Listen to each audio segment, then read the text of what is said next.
Le doy gracias al Señor nuevamente por que el deseo siempre cuando yo enseño es no enseñar. He decidido no enseñar, no siempre lo logro, porque el deseo mío es que sea Él a través de mí el que enseñe. El deseo de toda nueva criatura es que sea Él el que haga en nosotros lo que agrada al Padre. Usted no puede hacer lo que agrada al Padre, es Cristo en nosotros el que puede hacer que nosotros agrademos al Padre. Así que esa es la operatividad del nuevo pacto. Vamos a orar. Padre, te damos gracias. Qué privilegio tan enorme, Señor, ser tu hijo. Fuimos comprados a un precio tan alto y valoramos tanto tu paternidad, valoramos tanto tu amor. Pero no hay manera más grande de honrarte que reconociendo lo que tu hijo hizo. El regalo perfecto, la inversión más alta que haya hecho alguien, la hiciste tú por amor a nosotros. ¿Cómo no honrarte? ¿Cómo no amarte? ¿Y cómo no permitir tu gobierno sobre nosotros? Precioso Espíritu Santo, gracias porque tenemos tu guía. Tenemos tu guía, pero nosotros decidimos obedecer esa guía o no. Y en esta noche estamos resueltos a obedecerte. Estamos resueltos a que Cristo sea formado en nosotros. Lo que más honra al Padre es que honremos a su Hijo. Honramos tanto al Hijo, le amamos tanto, que por eso para nosotros la formación de Él no es una opción. Esa es nuestra necesidad. Y así recibimos tu palabra en el nombre de Jesucristo. Amén. Yo le voy a pedir que escriba lo siguiente: propósito eterno. Es la voluntad amorosa del Padre. Vamos a dar una definición. Es la voluntad amorosa del Padre de darse a conocer a través del Hijo, quien está impartido en la iglesia, que es su cuerpo, para que Cristo sea el todo, en todo y en todos. Por causa de esta definición de propósito eterno, que no quiero que crea que es única, pero creo que tiene todos los elementos que la Escritura nos enseña, que es definición del propósito eterno, y que nosotros ya como entendidos sabemos que Dios no tiene ningún compromiso con lo que no esté alineado a este propósito, y al no tener ningún compromiso no tiene ningún presupuesto. Sí, Él no tiene compromiso con nadie individualmente, sino que el compromiso que Él tiene primeramente es con su Hijo. Otra vez, Él tiene un compromiso con el Hijo, y por eso el versículo del antiguo pacto que más se repite en el nuevo es: y el Señor dijo a mi Señor, siéntate a mi diestra hasta que ponga a todos tus enemigos por estrado de tus pies. Dios es un Dios de compromiso y de palabra. Esa es la característica una de las características que lo describe. Por eso nada que esté fuera de este propósito, lo vuelvo a repetir, tiene provisión de Él. Usted no deja de ser hijo, pero no tiene provisión. Por eso retomo como empezamos ayer. ¿Para qué queremos ser la expresión del ser espiritual? Para dar a conocer al Padre. Sí, ese tiene que estar en nuestra mente siempre, que todo lo que somos y tenemos debe ser para la ejecución de este propósito eterno, darlo a conocer. Y recapitulando un poquito, para poder dar a ser la expresión de este ser espiritual, fue necesario que recibiéramos una nueva naturaleza. Le hago una pregunta: ¿qué hizo usted para recibir una nueva naturaleza? ¿Usted participó en que esta nueva naturaleza usted la recibiera? No, simple y sencillamente la recibimos porque nos fue dada por gracia. Dígale al que está enseguida de usted, por favor: Es importantísimo que entendamos y comprendamos lo que al Hijo le tocó hacer, porque lo que le tocó hacer a Él, nosotros ya no lo tenemos que hacer. Otra vez, lo que a Él le tocó hacer, el hombre no lo podía hacer. Por eso se le llama el Cristo, no un Cristo. Él toma responsabilidad sobre aquello que se le asignó hacer. ¿Por qué es tan importante comprender que lo que Él hizo y que nosotros no podíamos hacer? Porque a partir de lo que Él hizo, ahora viene lo que a nosotros nos toca hacer. Pero después de comprender y de recibir aquello que Él hizo, no hay nada más anticristo que no reconocer lo que el Hijo hizo. Lo vuelvo a repetir. No hay nada más anticristo que no reconocer lo que Él hizo. ¿Sí? Cuando alguien no puede reconocer lo que la obra consumada de Él nos trajo, entonces eso es ser altamente anticristo. Es otro de los aspectos de lo que es el espíritu del anticristo, como es el apóstol Tamo, no la persona política a la cual muchos les tienen miedo. Pero cuando la iglesia no reconoce lo que Él hizo, créame que no hay un pensamiento más anticristo que este. Por eso la iglesia tiene que operar primeramente desde lo que ya quedó realizado en Cristo, de lo que Él ya hizo. Porque la definición de gracia no solamente es definitivamente lo que haber recibido lo que no merecíamos, sino también haber recibido lo que era imposible que se produjera. El hombre no está capacitado para producir nueva naturaleza. Por eso la nueva naturaleza se recibe por gracia. ¿O habrá una tienda en República Dominicana donde le vendan 1 kilo de nueva naturaleza? ¿Se podrá producir nueva naturaleza? ¿Tendrá el hombre la capacidad de producir una nueva naturaleza? Ni siquiera la ley de Moisés podría producir una nueva naturaleza. Por eso gracia es también lo que recibimos de lo que nos era imposible obtener. No solamente no merecer, sino lo que era imposible que nosotros recibiéramos. ¿Qué otra cosa es imposible que el hombre produjera? No podía producir de estar conectado a la mente de Cristo. Dígame en qué institución educativa usted puede ir y recibir una porción de la mente de Cristo. Esto no es posible para el ser humano. No era posible para el ser humano acceder. Yo sé que si usted va a un partido de las Águilas Cibaeñas, ¿estoy bien? Y usted puede ir a la final y usted puede comprar un boleto y le puede costar, no sé, a lo mejor en el mejor lugar $500. Pero ¿cuánto cuesta estar sentado en los lugares celestiales?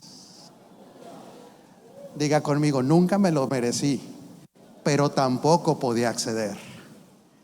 Honrar al Padre es reconocer que lo que nosotros no podíamos hacer, lo hemos recibido y es nuestra realidad por causa de la obra consumada del Hijo. Ese es el mayor reconocimiento que le podemos dar al Padre, honrar la obra de su Hijo. Por eso la gracia tiene que ver con a lo que nosotros no teníamos acceso, no nada más lo que no merecíamos. Reconocer esta obra consumada entonces también es recibir, entender y creer, y que el Espíritu Santo nos la revele, para que nosotros ahora, siendo lo que somos, y quiero decirlo de una manera muy exacta, orgánicamente en el Espíritu, podamos expresarlo a Él. Pero viene un componente adicional, porque este Espíritu, nosotros somos nueva criatura, pero solamente en el Espíritu. Lo vuelvo a repetir. Usted no es nueva criatura en el alma. Usted es nueva criatura en el Espíritu. Significa que entonces el alma que está en un proceso, esta alma que está en un proceso requiere el gobierno de Dios.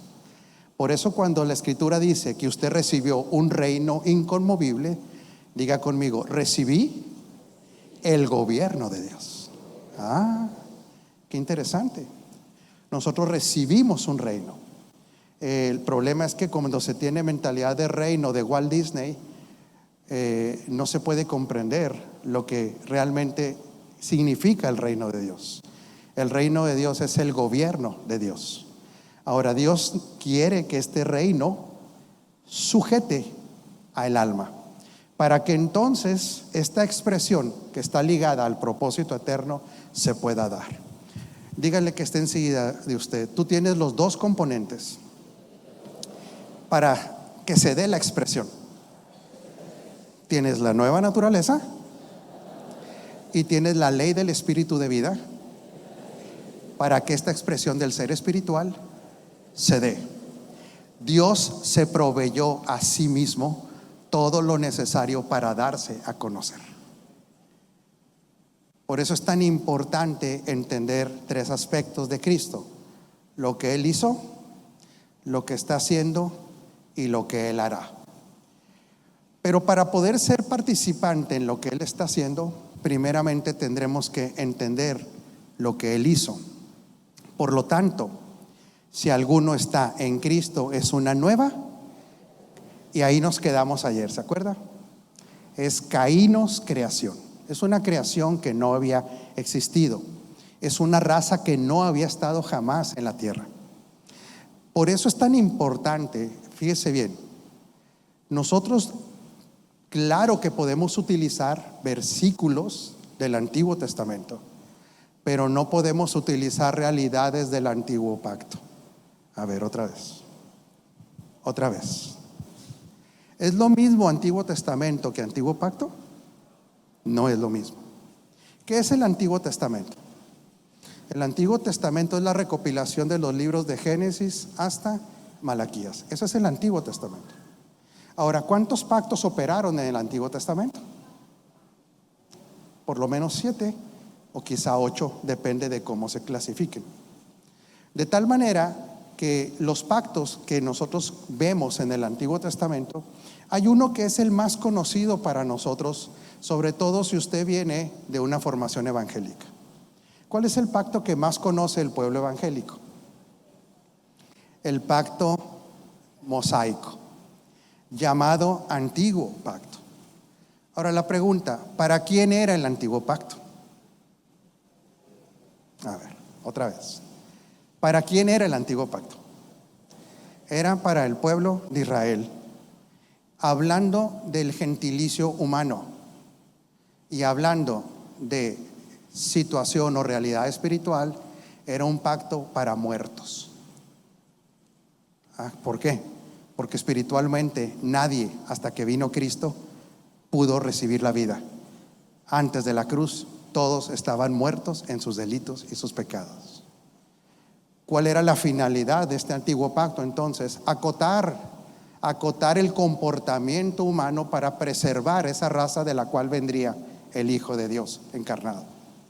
Por eso, mediante ese pacto, nadie podía ser perfeccionado. Ese pacto traía las instrucciones solamente para contener la parte animal del ser humano. Diga conmigo: los instintos animales. Sí me explico, ¿verdad? Espero que nadie se ofenda con lo que digo. La reactividad, los instintos que estaban. Para eso era ese pacto, solamente para contener el comportamiento, para preservar esa raza de la cual vendría el Mesías. Por eso en la Escritura, ¿qué dice? El fin de la ley, y la ley era el instrumento mediante el cual Dios ponía sus condiciones en ese pacto.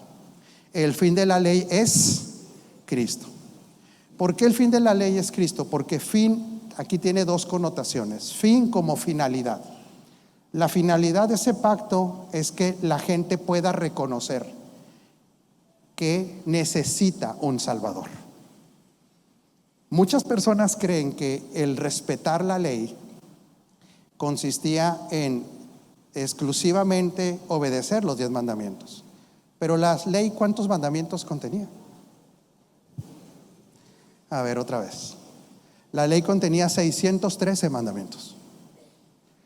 Y según la escritura en el libro de Santiago, usted podría haber cumplido 612. Pero si fallaba en uno, la legislación de esta ley lo hacía culpable de los otros 612. Por lo cual nadie podría acceder a la salvación por medio de la ley. Era imposible. La ley le dejó claro al hombre que era necesario recibir a un Salvador. Y la ley también tiene su fin en Cristo, porque cuando Cristo viene, ahora la legislación celestial para la nueva criatura no es la ley de Moisés. Por eso cuando alguien cree que su operatividad está en la ley de Moisés, o que tiene que cumplir la ley de Moisés, está operando de manera ilegal en el reino. En el reino no estamos bajo la ley, sino estamos bajo la gracia. El fin de la ley es Cristo. Era necesario. Ahora viene la siguiente pregunta, mi amado Manuel, ¿pero de qué nos salvó? Hay una necesidad de un Salvador. Ahora la pregunta es, ¿de qué lo salvó Cristo a usted? ¿Alguien me puede decir de qué nos salvó? ¿De qué nos salvó? Nos salvó de no ser hijo. Nos salvó de la ausencia de Cristo. Y nos salvó de la ley, del pecado y de la muerte. De tal manera que mediante la obra perfecta de Cristo, ahora Dios trae una nueva ley a nuestra vida. Ahora, ojo con esto, porque las leyes se pueden clasificar de diferentes maneras. Por ejemplo, usted ve leyes en la creación. Usted, aunque no conozca la ley de gravedad científicamente, si se tira de 3 metros de altura, usted va a comprobar que esa ley está vigente. Se le va a quebrar o una pata o la cabezota, depende cómo caiga. Hay leyes jurídicas. La ley de Moisés era un tipo de ley jurídica. Pero la ley del espíritu de vida, que es la que se le instaló a usted y la que produjo que fuéramos salvos de la ley del pecado, ¿qué tipo de ley es? A ver, porque esto es bien importante. ¿Qué tipo de ley es la ley del espíritu de vida? Es una ley genética. Otra vez. La ley del espíritu de vida es una ley genética. Por eso dice del espíritu de vida. Cuando es una ley genética, abogado, que es diferente a una ley jurídica, esta ley genética produce de manera natural una manera de expresarla, y es como, para que la podamos entender, mi amado Pastor Miguel, es como la ley que opera en las diferentes clases de animales que hay. Por ejemplo, el gato, ¿qué ley tendrá? Sí, a ver, no es broma. El gato tiene una ley felina. El gato usted nunca vio un gato ir a la escuela a aprender a maullar. Usted no tiene que mandar a un gato a que aprenda a maullar, porque está en la ley de vida. Es una ley genética. Esta ley de vida opera el gato es de manera natural. Gato, usted es santo de manera natural. Usted es hijo de manera natural. Usted obedece de manera natural. Diga conmigo, en el espíritu. Por eso necesito el gobierno de Dios para someter al alma que está en proceso. ¿Qué ley opera en un perro? La canina. Usted agarró ¿quién tiene perro? ¿Quién tiene la bendición de tener el privilegio de tener un perro? Tú tienes un perro y lo quieres mucho, mijo. ¿Sabes que él te ama a ti de manera natural? Tú le enseñaste a mover la cola al perro, le dijiste, a ver, perro, ven, toma la lección 1, 2 y 3. No, porque está en su ley genética. Está en su ley genética. La ley del espíritu de vida es una ley que nos hace participantes, que por causa de participar de la naturaleza divina, Es una ley que nos impulsa a ser idénticos a Cristo en operación. Uy, otra vez, esta ley genética produce los impulsos para ser idénticos a Cristo en nuestra operatividad de vida. Por eso nosotros somos la evidencia, fíjese bien, nosotros somos la evidencia del Evangelio de Cristo. Nosotros somos. ¿Por qué? Porque si nosotros, esta evidencia del Evangelio de Cristo tendría que ver con la constitución de la nueva criatura. La nueva criatura, nosotros somos una nueva criatura por engendramiento. Ahorita vamos a hablar de ciertas características del Padre, porque otra vez, el propósito eterno tiene que ver con la voluntad amorosa del Padre de darse a conocer. La pregunta es: ¿darse a conocer cómo? ¿Como Dios? No, como Padre. Y ahorita vamos a ver algunas características de cómo nosotros estamos conectados al Padre. Pero usted, cuando fue recreado en Cristo, pudiéramos decir que en su genética y en su composición anatómica, pero repita conmigo, espiritual, no almática, espiritual, en esta composición anatómica u orgánica espiritual, nosotros somos la evidencia de que la obra de Cristo dio resultado. Otra vez, de que el sacrificio de Cristo dio resultado. Por eso la nueva criatura es la evidencia que el sacrificio de Cristo no fue en vano, porque Cristo vino no como con una finalidad de traerle perdón al hombre. Y yo sé que aquí mucha gente se puede atorar un poco, pero si el objetivo de que Cristo viniera, de que el Hijo de Dios se hiciera carne, fuera solamente perdonar, créame que Él no hubiera tenido que encarnarse. Otra vez, si el objetivo fuera el perdón, apóstol Tamo, Él nunca hubiera tenido que encarnarse. ¿Por qué no? Porque Él no era el objetivo el perdón. Bien importante, estos silencios me dicen muchas cosas.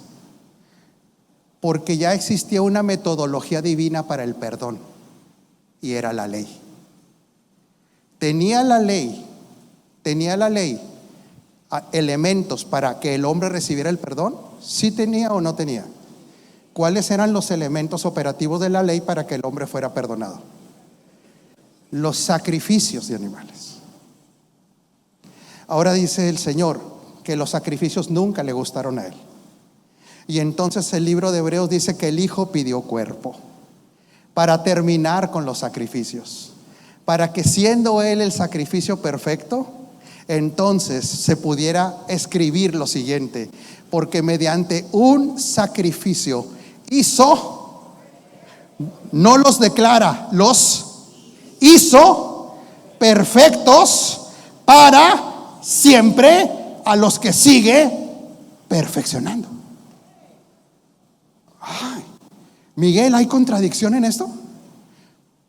Pero suena contradictorio que con un sacrificio hiciera perfectos a los que sigue perfeccionando. Ahora pregúnteme, ¿por qué no hay contradicción? Porque está hablando de la composición tripartita del ser humano. Con un solo sacrificio hizo perfectos para siempre en espíritu a los que sigue perfeccionando en el alma. Si usted pudiera y debiera, fíjese bien, usted debiera ser especialista en la composición de la nueva criatura. Lo que pasa es que fuimos especialistas en danzar como David. Si usted, ¿quién de ustedes danzó como David según usted? Y porque nadie lo vio, no hay películas reales. ¿Para qué danzaba usted como David? Sinceramente, ¿para qué? Porque sí, acuérdese que yo danzo como David. Pero ¿usted para qué danzaba como David? Por júbilo. Bueno, ¿para qué cantaba 2 horas si se desgarraba la garganta? ¿No más por cantar? ¿O había una filosofía teológica detrás de ella? ¿Para qué era? Para que bajara la presencia. Cuando usted cree que cantando baja la presencia, está en la operatividad de la raza adámica, no de la raza que está en Cristo. Porque la raza que está en Cristo no canta para que baje una presencia, porque es habitado permanentemente por la presencia de Dios. Y esta presencia nunca sale, nunca se va, nunca lo abandona, a pesar de que usted cometa errores. Usted es la habitación permanente del Espíritu Santo. Pero como fuimos especialistas en la religión cristiana de las sombras, los tipos y las figuras, no somos especialistas de la configuración de la nueva criatura. Ahora dígale que está en silla de usted: si tú no eres especialista y conocedor de cómo se compone o de la constitución de la nueva criatura, jamás podrás ni aconsejar ni enseñar a la nueva criatura, porque le enseñarás principios y operatividades de la antigua criatura, y ellos ya no están ahí. Ya usted no está en la antigua creación espiritualmente.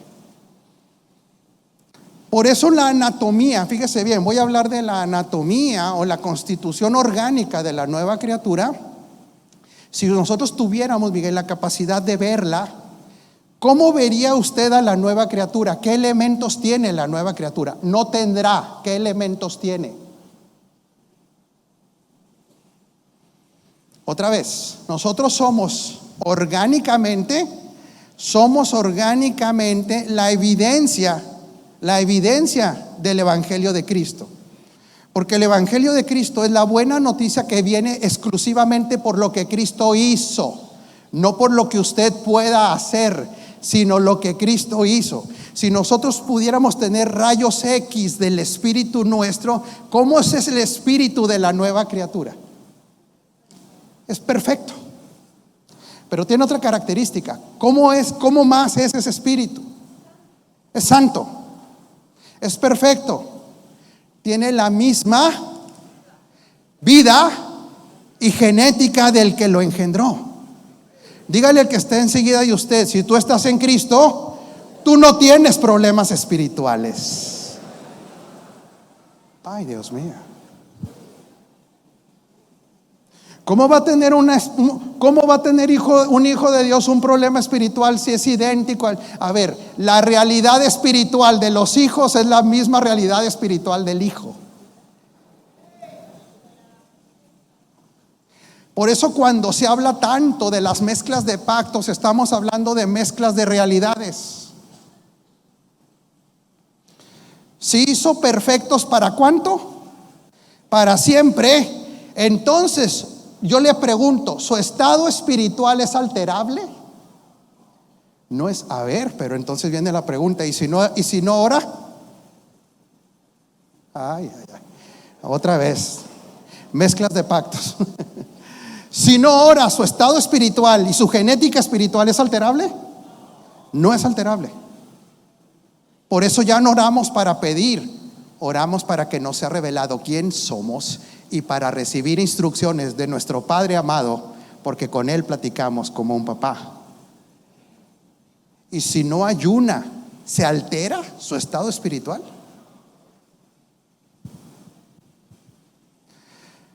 Cuando nosotros vemos esa operatividad que era para alcanzar algo, yo le quiero decir algo: ninguna operatividad del antiguo pacto podría llevarlo a la realidad espiritual que usted tiene. La realidad espiritual que usted tiene es derivada de la obediencia del Hijo, no de la obediencia suya. Por eso, si fuera la oración, los maometanos quizá oren más que usted y no tienen la vida del Hijo. Y los budistas ayunan más que los cristianos y no tienen la realidad espiritual, porque la realidad espiritual es el depósito de la genética divina que nos ha sido dado por gracia y no por voluntad de hombre, sino por voluntad de Dios, porque Dios lo amó antes de que usted fuera creado. Usted fue el deseo profundo del Padre de que usted fuera su hijo, pero un hijo no común y corriente, un hijo exactamente igual que el Hijo. Diga conmigo: la nueva criatura es espiritualmente perfecta y operativamente perfecta, pero tiene un problema. Es una nueva criatura en el espíritu, pero tiene un alma vieja. Y no nada más vieja, es una vieja mañosa.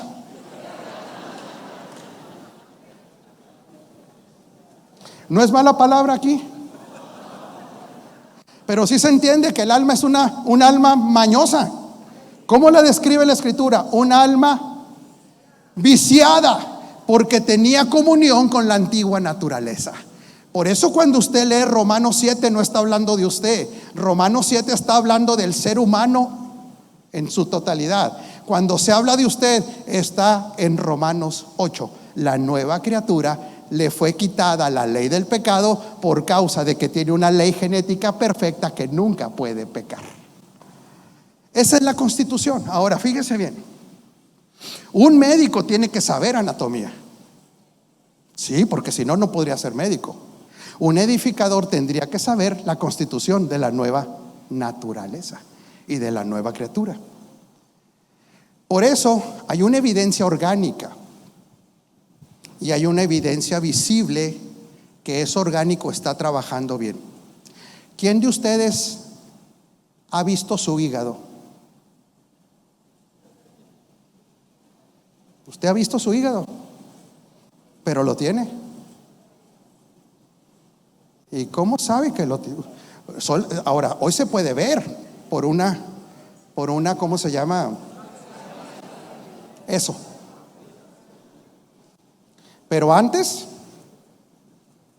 hace muchos años no se podía ver. Ahora yo le pregunto, aunque haya esos elementos hoy, hay muchos de ustedes que jamás han visto su hígado. Pero usted sabe que el hígado está ahí.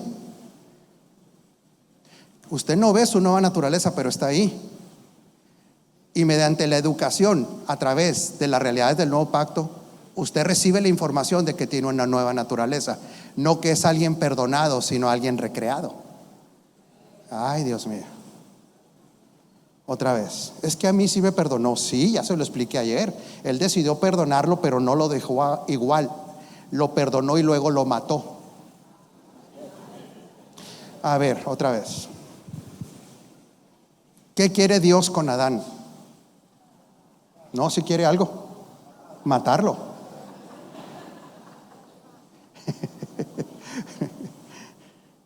Por eso Dios a usted no lo castiga, porque usted no tiene nada de adámico en el alma. Dios lo perfecciona en el alma, dándole como alimento a Cristo. Dios lo perfecciona, no lo castiga. Dios lo corrige y lo lleva al entendimiento de su realidad en Cristo. No le trae castigo.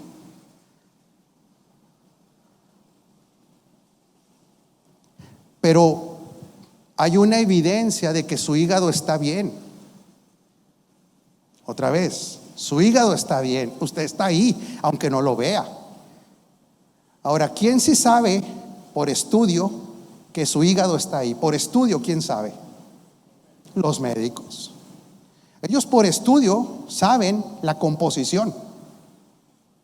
Otra vez, un edificador por estudio conoce la anatomía de la nueva criatura. Por estudio, el estudio de la palabra. Y todo hijo de Dios debería conocer su anatomía espiritual, su composición espiritual. Eso es lo que la Escritura nos revela. Por eso a usted la Escritura no le quiere revelar a David. La Escritura no le quiere revelar a Elías. La Escritura no le quiere revelar a Abraham. La Escritura le quiere revelar quién es Cristo, porque usted y Cristo comparten la misma genética y la misma realidad espiritual. El que conoce a Cristo conoce quién es Él. Otra vez, el que conoce cómo es Cristo, entonces conoce quién es Él, porque usted fue recreado en Cristo. ¿Cuál es la materia prima con la que usted fue recreado espiritualmente? La materia prima es Cristo. Ahora, usted puede que no vea su hígado, pero sí se da cuenta si ese hígado está funcionando por una evidencia visible. Hay una evidencia orgánica, que es lo que ya somos, pero hay una evidencia visible que sus órganos internos están funcionando. ¿Cuál es la evidencia visible de que a usted le funcione bien el hígado?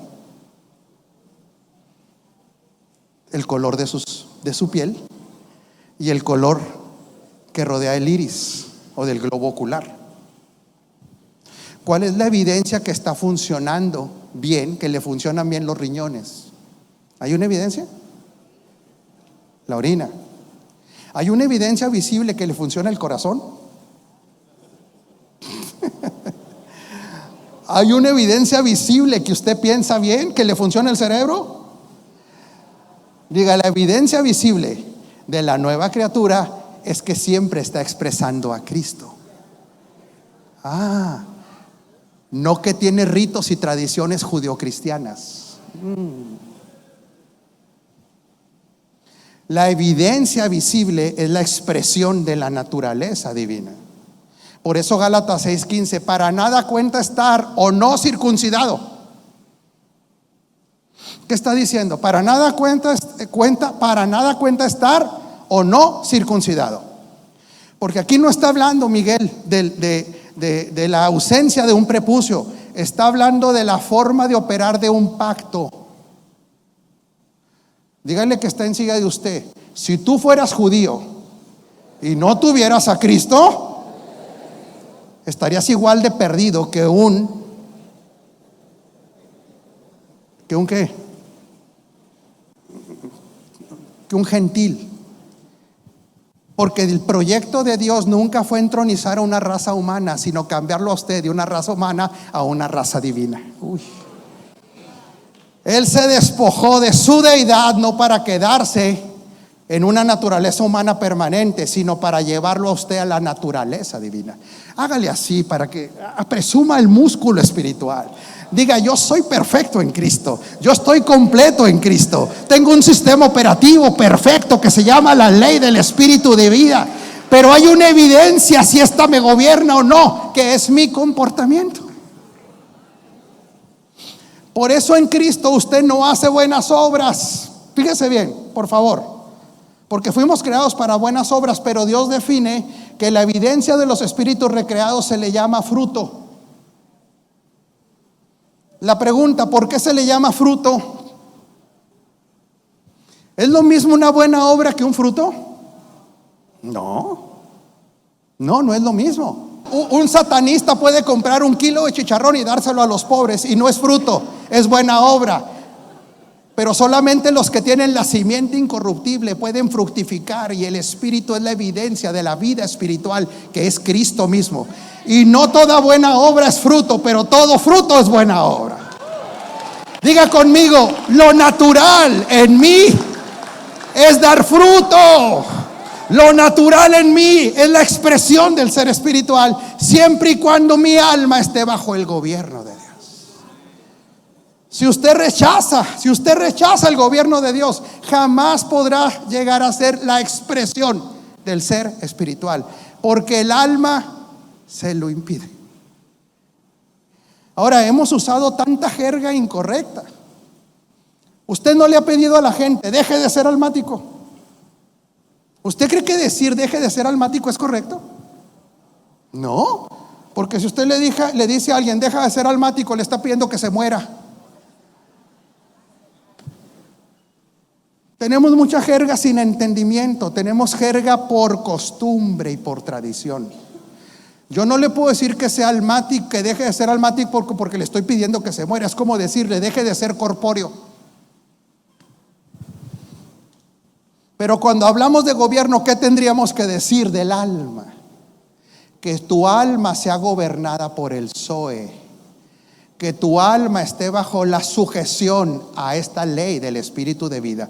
Y entonces, cuando tu alma se sujeta, entonces viene la expresión del ser espiritual. Nunca debemos despreciar el reino y el gobierno de Dios. Ahora, la nueva criatura primeramente tiene algo del Padre. ¿Qué tiene del Padre? ¿Qué tiene del Padre la nueva criatura? Primeramente tiene la decisión de hacerlo hijo. A esto se le llama adopción. A ver, otra vez. Hay una confusión con la palabra adopción. ¿Usted es hijo por adopción o es hijo por engendramiento? Otra vez, ¿usted es hijo por adopción o es por engendramiento? Diga conmigo las dos cosas. ¿Así? ¿Por qué? Porque en la adopción hubo una decisión que cuando en el plano terrenal usted no era hijo, Él decidió hacerlo hijo, pero no era. Pero ahorita vamos a hablar un poquito más de la adopción, porque la adopción en griego se llama huoitesía, que significa madurez. No significa nada más haberlo hecho jurídicamente un hijo. Pero Él decide hacerlo hijo. La pregunta es esta: ¿cuándo decidió Él hacerlo hijo a usted? Antes de la fundación del mundo. Diga conmigo: yo soy un hijo deseado. Soy un hijo deseado, y para que fuera hijo, mi Padre Celestial sufrió una pérdida. Otra vez. Para que usted fuera hijo, el Padre sufrió una pérdida muy grande. Porque la pérdida del cuando usted en algún momento de rebeldía llegó a pensar que Dios no lo comprendía, cuando usted pasó por un momento triste o doloroso, Él se ríe y dice: tú no entiendes lo que yo perdí. Yo tuve que perder al primogénito yo tuve que perder al unigénito para que tú pudieras entrar a mi familia. Él decide hacerle hijo antes de la fundación del mundo, y el hijo para cumplir el deseo del Padre. Él es el cordero que fue inmolado. ¿Cuándo? Antes de la fundación del mundo. Por eso los hijos de Dios somos hijos deseados. Y este deseo tuvo un alto costo: la vida del hijo, primeramente. Segundo, ¿qué más nos une al Padre? No solamente el ser deseados, sino que el depósito de su semilla que tenía que morir es su hijo. El depósito de su semilla. Ahora usted entiende, dice, ¿por qué? Fíjese bien. ¿Por qué el Padre honra tanto lo que el Hijo hizo? ¿Qué fue lo que en esencia el Hijo le trajo al Padre con su obediencia? A ver, ¿qué fue lo que el Hijo en esencia le trajo al Padre con su obediencia? Aquí va a tomar usted un valor más grande. La obediencia del Hijo es para que usted llegara a ser hijo. Otra vez. La obediencia del Hijo es para que el deseo del Padre de tener millones de hijos como el Hijo pudiera llegar a ser una realidad. Por eso la Escritura dice: si la semilla de trigo no, ¿qué? Primeramente, no cae a tierra, Él se despojó de su deidad y bajó de los lugares celestiales a tierra. Pero viene la segunda parte: si no cae a tierra y quedará, si no muere, seguirá siendo el unigénito. Pero si muere, llevará el Padre. A ver si me lo entendí un poquito, y ahí va a entender un poquito del nuevo pacto. El Padre quedó en deuda con el Hijo, porque el Hijo, por su obediencia, le concedió el deseo que el Padre tenía. Por eso el nuevo pacto no es entre Dios y usted. El nuevo pacto es entre el Padre y el Hijo, y usted es el beneficiario. Ahora, sí, dele un aplauso al Señor. El nuevo pacto es entre ellos. El Padre se deleitaba tanto en el unigénito que para Él, no, yo quiero que me entienda, Él en su deseo como Padre fructífero era no tener uno, sino tener millones.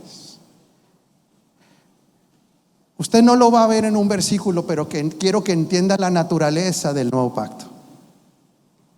Quiero que pudiera ver al Padre platicando con el Hijo y diciéndole el Hijo: Padre, ¿qué es lo que más deseas tú?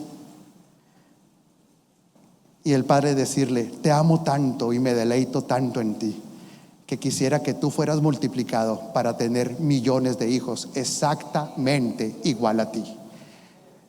Pero como no los puedo crear, necesito que una semilla sea depositada, porque de esa semilla se impartirá una vida que será idéntica que la tuya.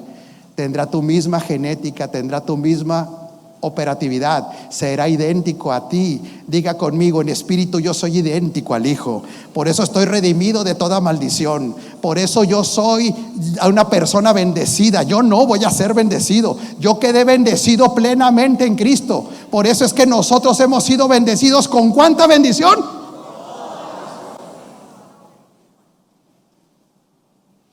Cuando el Hijo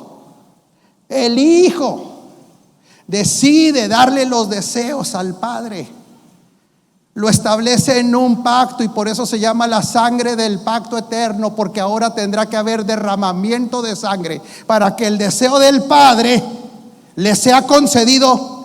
Dígale que está en silla de usted, no por ti, sino por el único que lo podía. Era el Hijo. Y una vez que el Hijo se dispone a darle al Padre lo que Él quiere, ahora en el pacto eterno, él diga conmigo: el Hijo ha cumplido lo que el Padre quería. Y en un pacto, la contraparte tiene que cumplir. Ahora le pregunto, fíjese lo que es usted en Cristo. Usted, respecto al Padre, es el deseo de tener hijos como el Hijo. Y respecto al Hijo, la pregunta es: una vez que el Hijo ha cumplido lo que el Padre quiere, ¿qué pidió el Hijo? Quiero una esposa que sea idéntica a mí en especie, porque Él nunca violaría sus leyes genéticas. Él no podía casarse con alguien de otra especie. Tenía que casarse con alguien de su misma especie, de su misma naturaleza. Una esposa que quedara protegida aunque falle, que no es capaz de ser maldita por nadie, porque el Padre la redimió de la maldición de la ley. Una esposa que aunque falle, el Padre no le trae maldiciones. Una esposa que aunque falle, el Padre no la condene, porque esos no son los derechos de usted. Esos son los derechos del Hijo, de tener una esposa perfecta, que nunca muera, con la cual reinará por siempre y por la eternidad con ella. Nosotros somos resultado de los deseos del Hijo, no de nuestra operatividad humana. ¿Lo entiendes? Por eso el Padre en el nuevo pacto no condena lo que ya redimió. Ahora dígame: no porque yo lo merezca.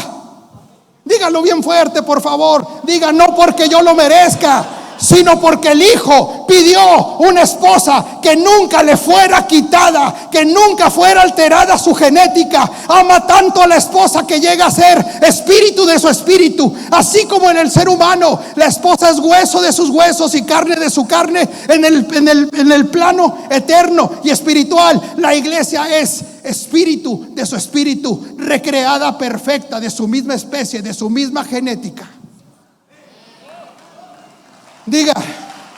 Diga conmigo: que yo no sea objeto de condenación. Dígalo fuerte: necesito que aprenda. Necesita aprender más de la nueva criatura. Ya deje de estarse comparando con Moisés, ya usted no pertenece a ese orden.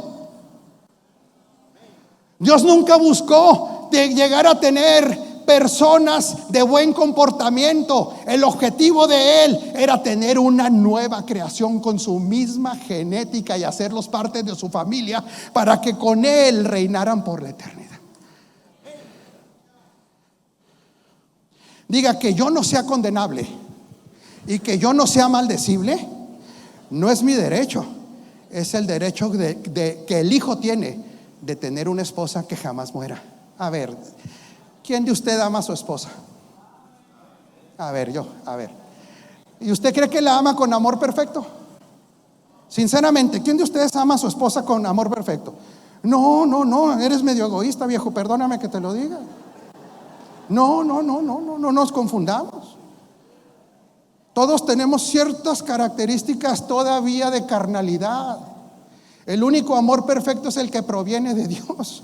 Por eso, cuando usted quiere amar a su esposa, mejor deje que Cristo que está en usted sea el que la ama. Ay, diga conmigo: en mi fuerza no puedo hacer nada. En mi fuerza no le puedo agradar. Mis buenas obras son como trapos de inmundicia, porque carecen de vida. Por eso se decía que las obras del ser humano, por más buenas que fueran, eran trampos de inmundicia. Era el trapo que contenía el flujo menstrual. ¿Sí sabía que eso era el trapo de inmundicia? ¿Y cuál es la característica del flujo menstrual? A ver, ¿por qué se da el flujo menstrual?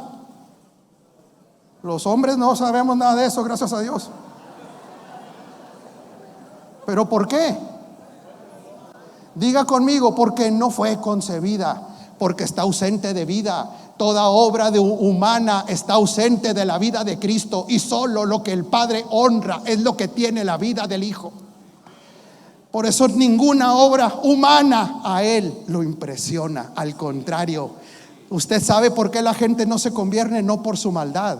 La gente no se convierte por su concepto de bondad, porque Él cree que es bueno.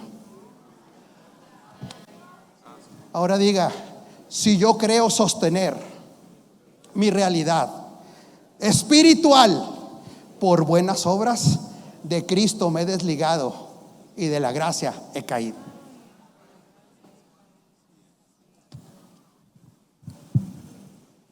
Diga, los derechos que yo tengo en el nuevo pacto,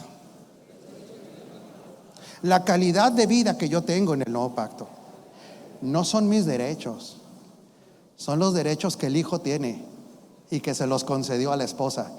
Por eso la realidad espiritual nuestra no puede ser revocada, no porque usted la merezca, sino porque el Hijo se merece que su esposa tenga lo que Él le pidió al Padre que Él cumpliera en el nuevo pacto. El Padre nunca dejará de ser su Padre, no por su obediencia, sino por la obediencia del Hijo.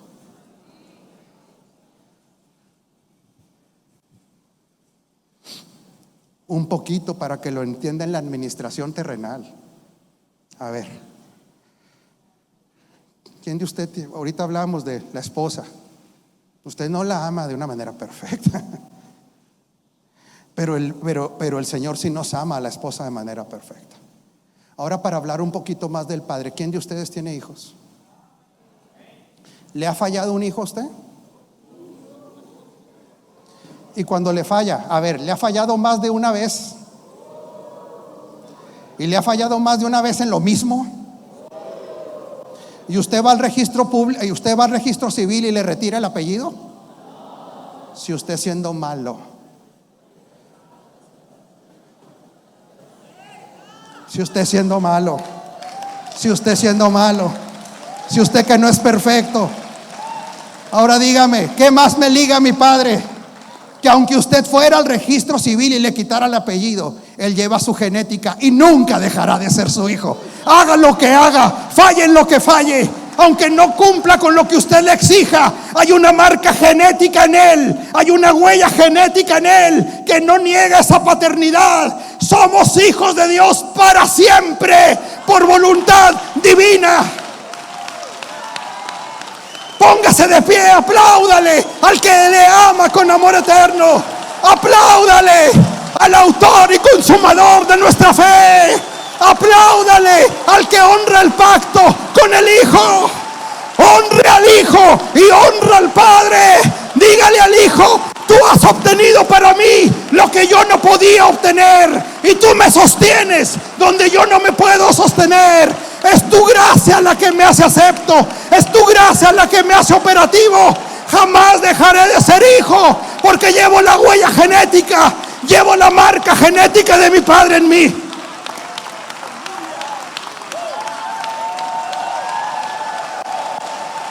Bendígalo, adórele. Entienda lo que es la nueva criatura. La naturaleza divina no es alterable por sus fallas humanas. No es alterable porque usted no entienda. La naturaleza divina es permanente en usted. Bendito nuevo pacto. Bendito nuevo pacto. Deje de pensar con mente de antiguo pacto.